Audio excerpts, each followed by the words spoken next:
all that the beginning of what for so long has really been just a hope or a dream. I know there still is an enormous amount of work to be done. For more than 50 years, one man stayed silent about what he saw while protecting Jackie Kennedy. He saw her pain, her quiet moments, and the things the public never knew about. As her bodyguard, he was inside the world she tried so hard to keep hidden. Now, after all this time, he is finally ready to speak. His story may not match what people have believed for years. So what really happened behind closed doors that changed everything we thought we knew about Jackie Kennedy? Join us in this video as we reveal the details. Jackie Kennedy's bodyguard breaks 50-year silence on her tragic secret. In late 1960, a young Secret Service agent named Clint Hill received an assignment that would change his life forever. At the time, John F. Kennedy had just won the presidential election, and preparations were underway for a new administration in Washington. Hill was transferred from Denver to Washington, D.C., where he was told that he would be responsible for protecting Jacqueline Kennedy, the wife of the president-elect. At first, Hill was not excited about the assignment. Many Secret Service agents dreamed of protecting the president himself. That was considered the most important job in the agency. Protecting the First Lady seemed less exciting. Hill thought it might be a quiet assignment with very little action. He believed he would spend most of his time standing nearby at public events and making sure nothing unusual happened. It did not take long for him to realize how wrong he was. Jacqueline Kennedy was not the kind of woman who liked staying hidden behind closed doors. She was intelligent, confident, and independent. Even before becoming First Lady, she had her own way of doing things. She enjoyed meeting people, traveling, and experiencing new places. Because of this, Hill quickly discovered that protecting her would require constant attention. As the Kennedy family entered the White House in January 1961, the entire world seemed fascinated by them. John F. Kennedy was young and energetic. Jackie Kennedy was beautiful, elegant, and graceful. Together, they created an image that captured public attention everywhere they went. Crowds gathered whenever they appeared in public. Newspapers followed their every move. Photographers wanted pictures of them at all times. For Hill, this meant there was never a moment when he could relax completely. Every public appearance brought new security concerns. As time passed, Hill spent countless hours near Jackie Kennedy. He accompanied her on official trips, public appearances, and private family outings. The more time he spent around her, the more he began to understand who she really was. The woman the public saw and the woman Hill knew were not exactly the same person. The public saw a fashion icon. They saw a First Lady who wore beautiful clothes and carried herself with elegance. They saw a woman who seemed almost perfect. But Hill saw something more. He saw a person with real emotions, worries, and responsibilities. During private moments, Jackie often showed a lighter side of herself. She enjoyed conversations about books, art, history, and architecture. She could be funny and quick-witted. She sometimes laughed at the strange realities of being famous. While millions of people admired her from a distance, Hill saw a woman who was trying to live as normal a life as possible under very unusual circumstances. The years inside the White House were filled with travel.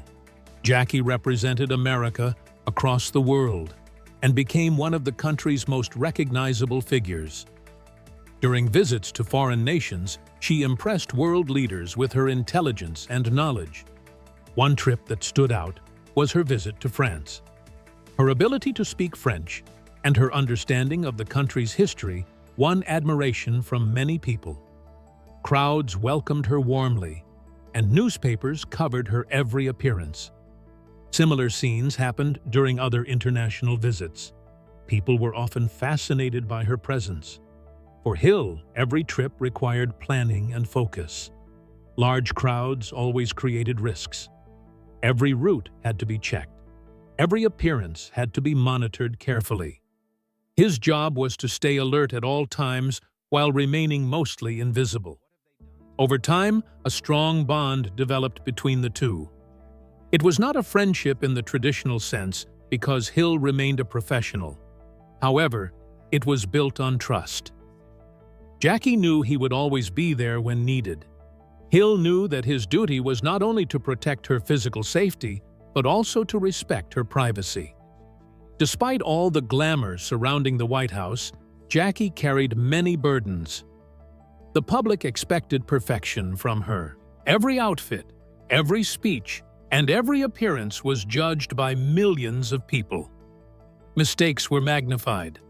Criticism could come from anywhere. Yet she rarely complained. Hill watched her handle these pressures with remarkable strength. She continued to perform her duties while maintaining a calm and dignified public image. By 1963, Hill no longer viewed his assignment as a simple job.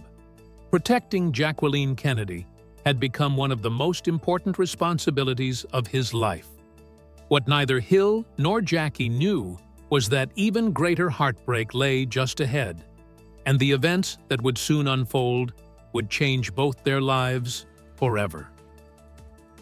As the years passed, the glamour of the White House gave way to unimaginable heartbreak. What tragedies would soon change Jackie Kennedy's life forever and leave Clint Hill haunted for decades to come? Stay tuned for more. Tragedy, loss, and the memories that never left. The year 1963 brought some of the hardest moments Jacqueline Kennedy would ever face. From the outside, many people believed she was living a perfect life.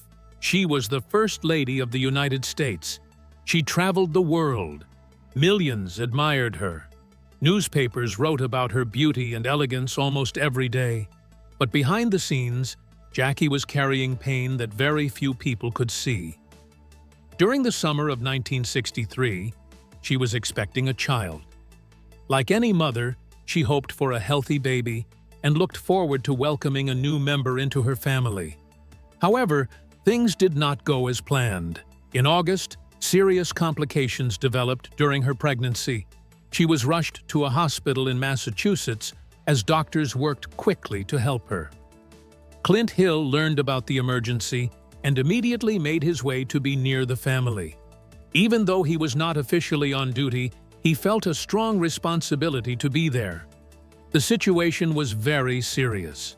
The baby, Patrick Bouvier Kennedy, was born weeks before he was expected. Almost immediately, doctors realized something was wrong. The infant struggled to breathe. His tiny lungs were not fully developed, and the medical treatments available at the time were limited. The joyful moment the family had been waiting for suddenly became a frightening battle for survival. Doctors worked tirelessly to save the child. Specialists became involved. Everyone hoped for a miracle. Hill watched as the family desperately held on to hope. Understanding how serious the situation had become, Hill quietly helped arrange for a Catholic priest to baptize the baby. It was a small act, but one that showed how deeply he cared about the family's wishes during a heartbreaking time. Despite every effort, the baby survived only 2 days. Patrick Kennedy died on August 9, 1963. The loss devastated the family. Jackie had already lived much of her life under intense public attention, but this pain was different. This was not political pressure or media criticism. This was the loss of a child. Hill witnessed her grief firsthand. He saw the sadness she carried and the strength she showed even during one of the darkest moments of her life. The tragedy left a deep mark on everyone involved. Only a few months later, an even greater disaster would strike.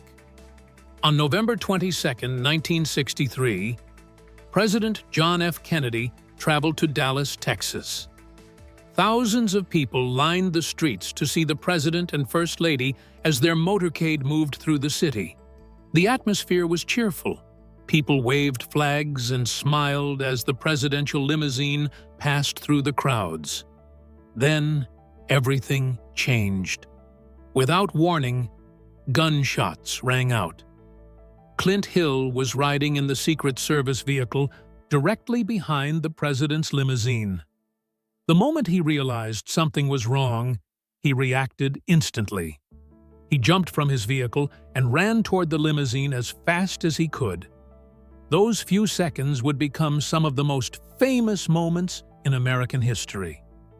Hill managed to reach the moving limousine and climb onto the back. His goal was simple. He wanted to protect President Kennedy and Jackie from any further danger. But the damage had already been done. President Kennedy had suffered devastating injuries. Inside the limousine, confusion and shock filled every second. Jackie was trying to understand what had happened. Everything around her seemed to be falling apart. Hill quickly moved to shield her as the vehicle raced toward Parkland Memorial Hospital. The scene was one he would never forget. Years later, the memories remained clear in his mind. The sounds, the fear, the blood, and the helpless feeling of watching history change before his eyes stayed with him forever. At the hospital, doctors fought to save the president. Their efforts were unsuccessful. John F. Kennedy was pronounced dead. The nation was stunned. For Jackie, the loss was almost impossible to comprehend.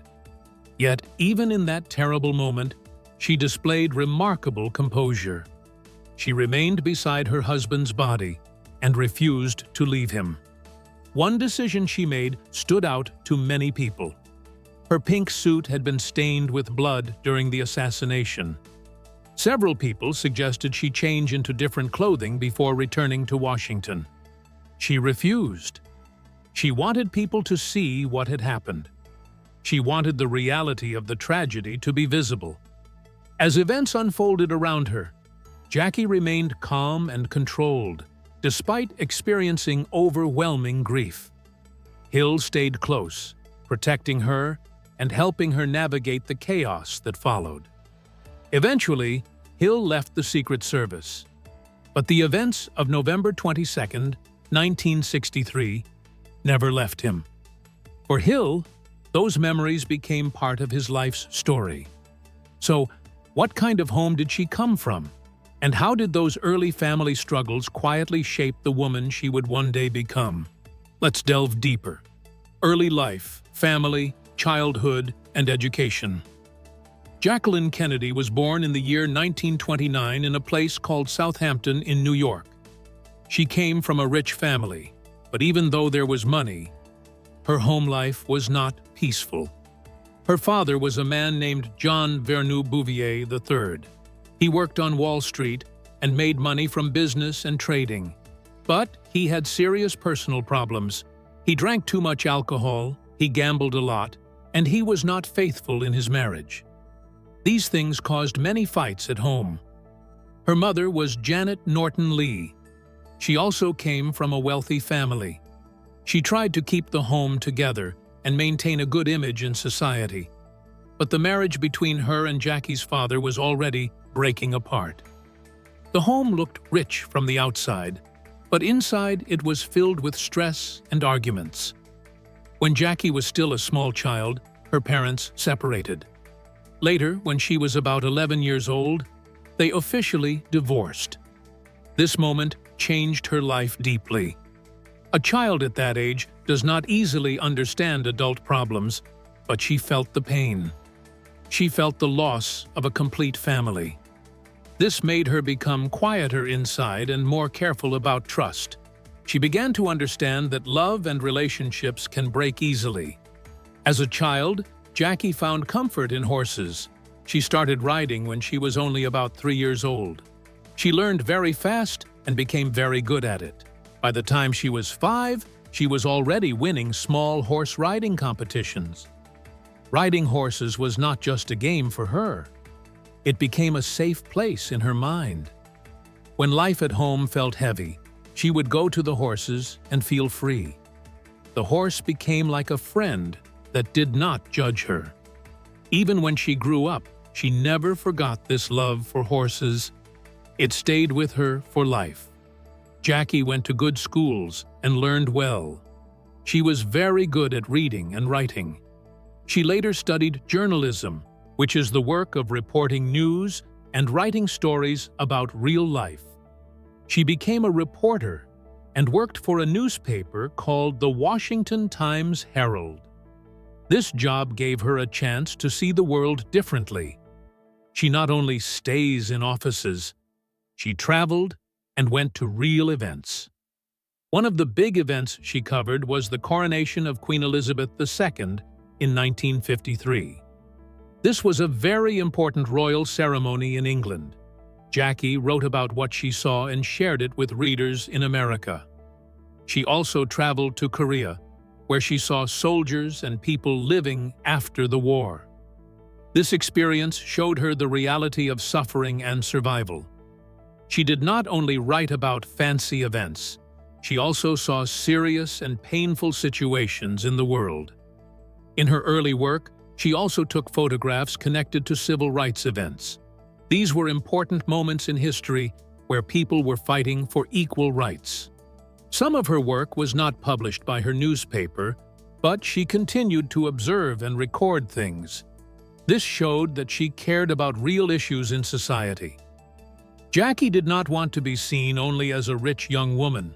She wanted people to know her mind. She wanted to be respected for her thinking and her writing. She worked hard to build her own identity through her job and not just her family background.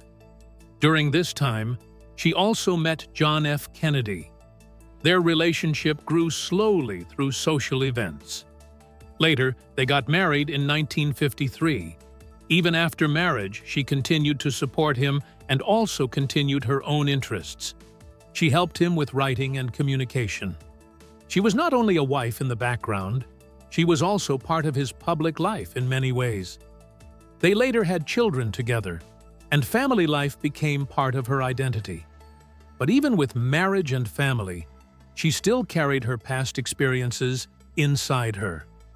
The early loss of family unity and her childhood struggles shaped how she saw the world. It made her strong in some ways, but also deeply sensitive in others. After her early struggles and rise into public life, how did Jackie Kennedy become such an influential First Lady?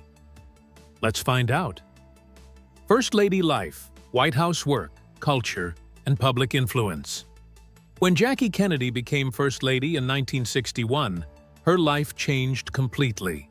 She was now in one of the most watched positions in the world. Every move she made was seen by the public.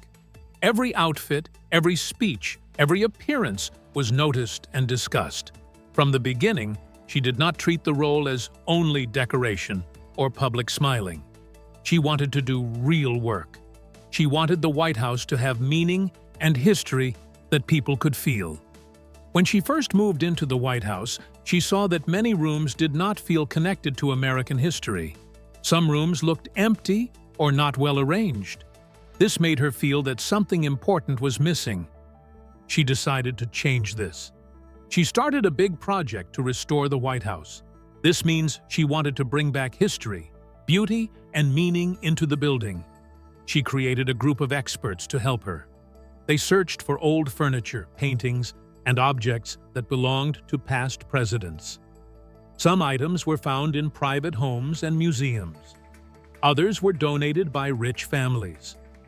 She believed the White House should not just be a living place. She believed it should also tell the story of the country. She worked carefully on every detail. One of the important items she helped bring into the White House was a desk once used by Thomas Jefferson. She personally took part in choosing it and bringing it back. Her work became very famous when she allowed a television tour of the White House in 1962.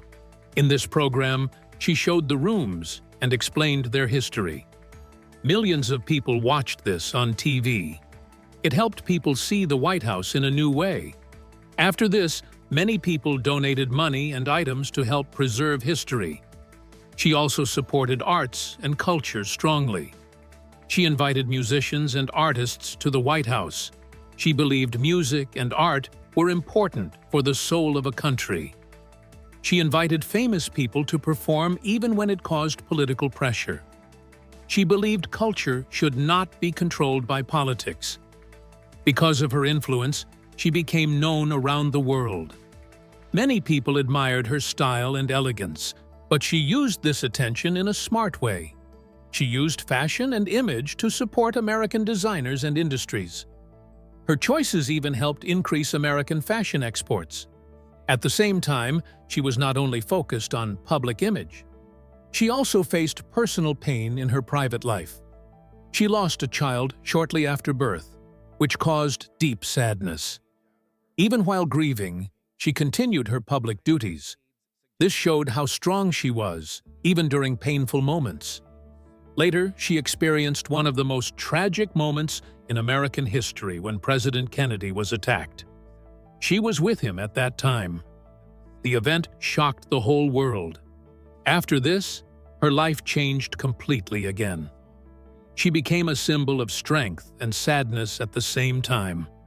People saw her as a woman who carried pain but remained strong in public.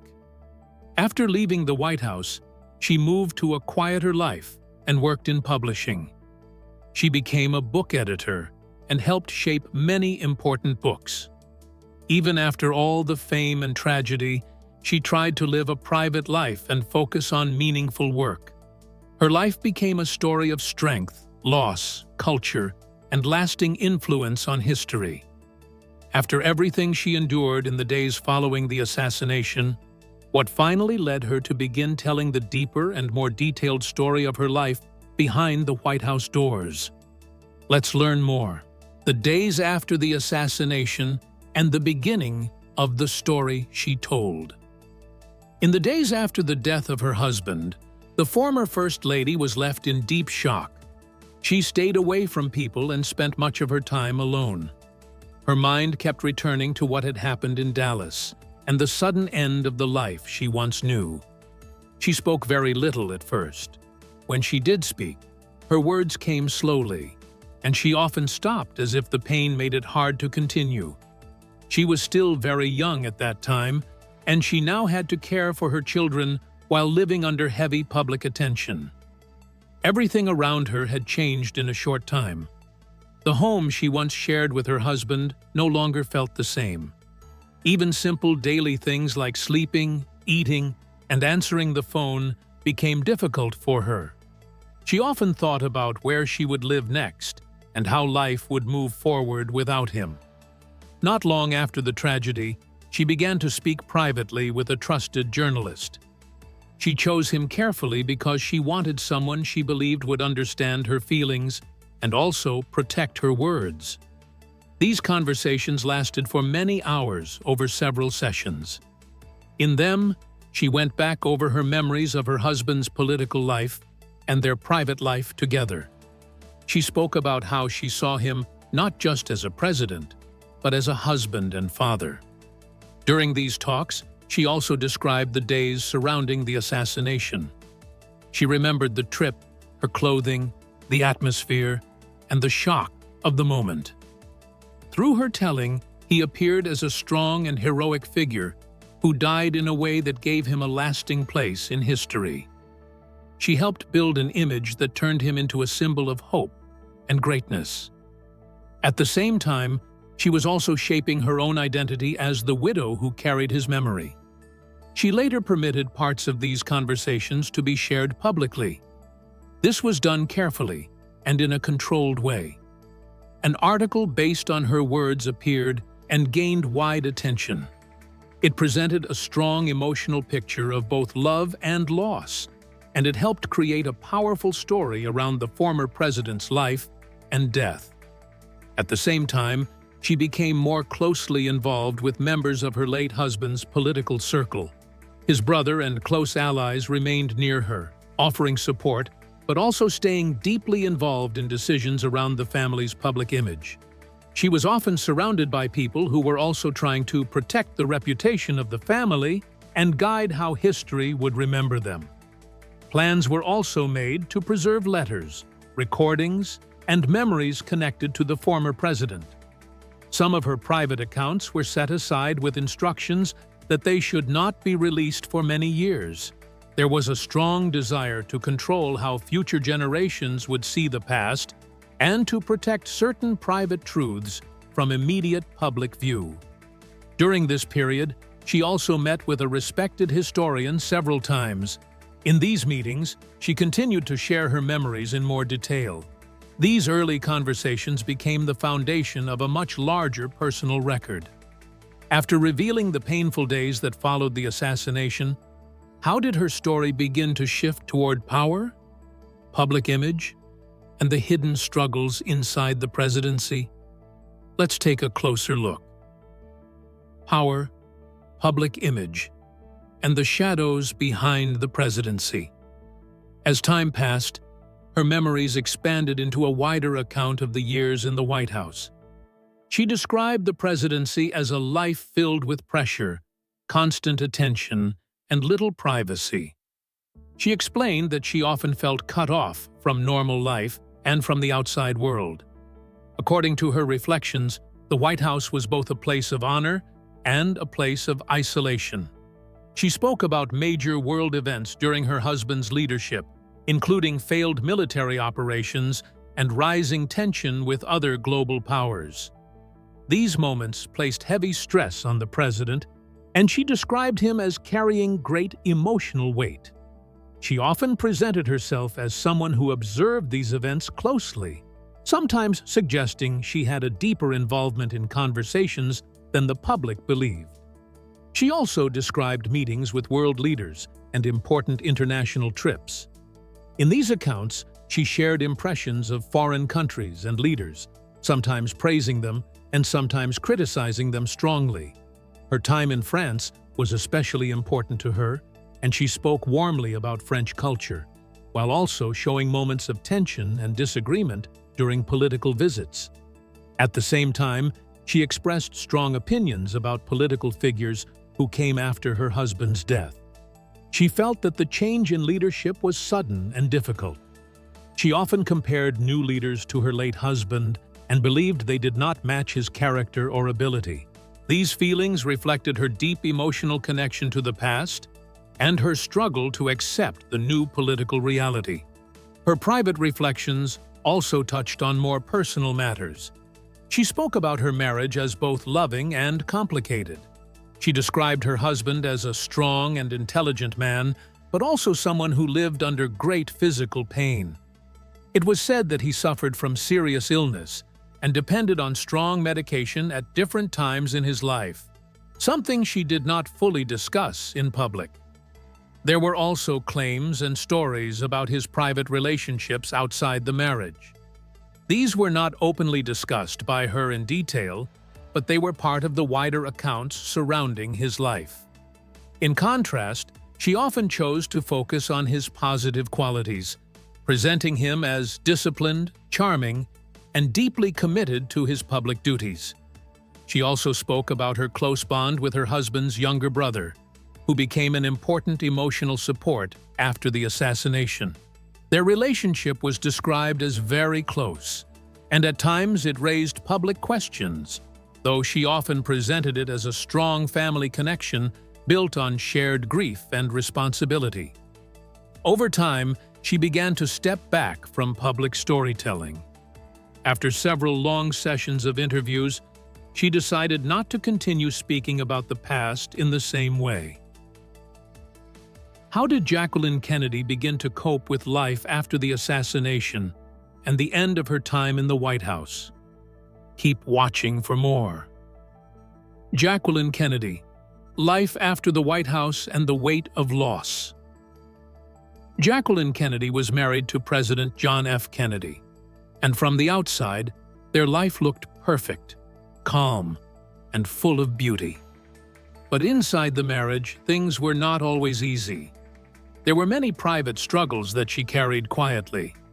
While she stood beside her husband in public and helped him look strong and charming, she also dealt with pain that she did not speak about openly. There were strong rumors and reports that he had relationships with other women during their marriage. She never brought these issues into public view while he was alive. Instead, she kept her feelings inside and focused on protecting the image of her husband and their family. Even after his death, when she spoke about him, she often chose to highlight his good sides, such as his intelligence, leadership, and charm. This helped create a very positive picture of him in history, even if her personal feelings were more complicated. After President Kennedy was attacked, Jacqueline Kennedy went through a very hard emotional time. During this period, his brother Robert Kennedy became very important in her life. He stayed close to her and helped her deal with the shock and sadness. She depended on him for support because he was both family and someone who understood the political world they were in. He helped her manage the attention from the public and the pressure that came from being the widow of a president. Over time, their relationship became very close, and many people saw him as her strongest emotional support during that difficult period. He also helped protect the Kennedy family name and guided her through many decisions while she was still grieving. In many ways, he became the person she leaned on when everything around her felt unstable. As time passed, Jacqueline Kennedy Onassis slowly moved away from the White House and the political life in Washington. She could no longer stay in the same place where she had lived with her husband, so she left and began to build a quieter life. She moved to a different home and later focused more on living in New York. She turned down some political roles that were offered to her because she did not want to remain inside the same public system. The memories of her life in the White House stayed with her, but she did not want to live inside them every day. She also stopped sharing many personal stories in interviews and began to keep more things private. In the end, she stepped away from public attention and tried to live a more peaceful and private life, away from the strong spotlight that had followed her for so many years. What do you think about the tragedy Jackie Kennedy endured? Share your thoughts in the comments section below. Thank you for following this journey into the life of Jacqueline Kennedy and the painful years that followed the assassination of President John F. Kennedy. If this helped you understand her story in a new way, like and subscribe. Click the next video to continue exploring more stories. See you there.